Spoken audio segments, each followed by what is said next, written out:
संसद का मानसून सत्र आज से शुरू हो गया है। आज केंद्रीय वित्त मंत्री निर्मला सीतारमण ने लोकसभा में देश का आर्थिक सर्वेक्षण पेश किया। वहीं कल सुबह वे 11 बजे मोदी सरकार के तीसरे कार्यकाल का पहला बजट पेश करेंगी। इसे लेकर केंद्रीय संसदीय कार्य मंत्री किरेन रिजिजू ने कहा कि कल आम बजट के साथ ही साल 2024 के लिए केंद्र शासित प्रदेश जम्मू और कश्मीर का बजट भी 23 जुलाई 2024 को पेश किया जाएगा। संसद के मानसून सत्र की शुरुआत से पहले संसद परिसर में पीएम मोदी मीडिया से रूबरू हुए। इस दौरान उन्होंने कहा कि पिछले 3 वर्षों में हम 8% की वृद्धि के साथ आगे बढ़ रहे हैं। आज भारत का सकारात्मक दृष्टिकोण, निवेश और प्रदर्शन अवसर के चरम पर है। यह भारत की विकास यात्रा का एक महत्वपूर्ण चरण है। मैं संसद के सभी सदस्यों से उनकी पार्टी संबद्धता की परवाह किए बिना जनवरी से हुई प्रगति पर विचार करने और किए गए प्रयासों को स्वीकार करने का आग्रह करता हूं। पश्चिम बंगाल के आसनसोल से टीएमसी सांसद शत्रुघ्न प्रसाद सिन्हा ने आज लोकसभा सदस्य के रूप में शपथ ली।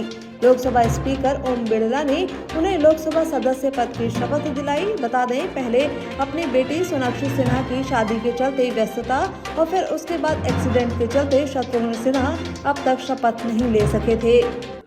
नीट विवाद पर आज सुप्रीम कोर्ट में 40 से ज्यादा याचिकाओं पर सुनवाई सीजेआई डीवाई चंद्रचूड़ की बेंच के सामने जारी है। ये चौथी सुनवाई है। आज री एग्जाम पर फैसला आ सकता है। याचिकाकर्ता के वकील नरेंद्र हुड्डा ने रिजल्ट पर सवाल उठाए। उन्होंने कहा कि ऑल इंडिया रैंक नहीं दी गई है, न ही परीक्षा केंद्रों का क्रम जारी किया है। ऑल इंडिया रैंक और सीरियल नंबर रोक दिए हैं। अब आरएसएस के कार्यक्रमों में सरकारी कर्मचारी भी शामिल हो सकेंगे। इस संबंध में केंद्र की बीजेपी सरकार ने 58 साल पुराने आदेश में बदलाव करते हुए पूर्व में लगाए गए प्रतिबंध को हटा लिया है। इससे अब सरकारी कर्मी भी आरएसएस की गतिविधियों में शामिल हो सकेंगे। बता दें, फरवरी 1948 में राष्ट्रपिता महात्मा गांधी की हत्या के बाद सरदार पटेल ने आरएसएस पर प्रतिबंध लगा दिया था। राजस्थान विधानसभा में आज प्रश्नकाल के दौरान विधायक ललित मीणा ने किशनगंज विधानसभा क्षेत्र के आदिवासी क्षेत्र को टीएसपी क्षेत्र घोषित करने के लिए सर्वे करवाने को लेकर सवाल पूछा। इस पर जवाब देते हुए मंत्री बाबूलाल खराड़ी ने जवाब दिया कि इस संबंध में भारत सरकार के स्तर पर निर्णय किया जाता है। इस पर विधायक मीणा ने कहा कि पिछले सत्र में मंत्री खराड़ी ने सर्वे की बात की थी, ऐसे में कब तक सर्वे होगा। इस पर संबंधित मंत्री ने जवाब दिया कि जनगणना कराना भारत सरकार का काम है। साल 2011 के बाद सर्वे नहीं हुआ। जनगणना के बाद ही टीएसपी क्षेत्र का निर्णय हो सकता है। 50% टीएसपी जनसंख्या होने के बाद ही क्षेत्र को टीएसपी क्षेत्र घोषित किया जा सकता है।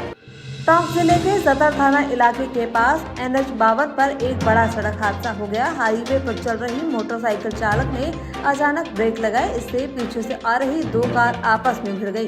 हादसे में कार और मोटरसाइकिल सवार घायल हो गए। वहीं हादसे की सूचना मिलते ही सदर थाना पुलिस मौके पर पहुंची और घायलों को सआदत अस्पताल पहुंचाकर पुलिस ने हाईवे पर यातायात व्यवस्था को फिर से सुचारू करवाया।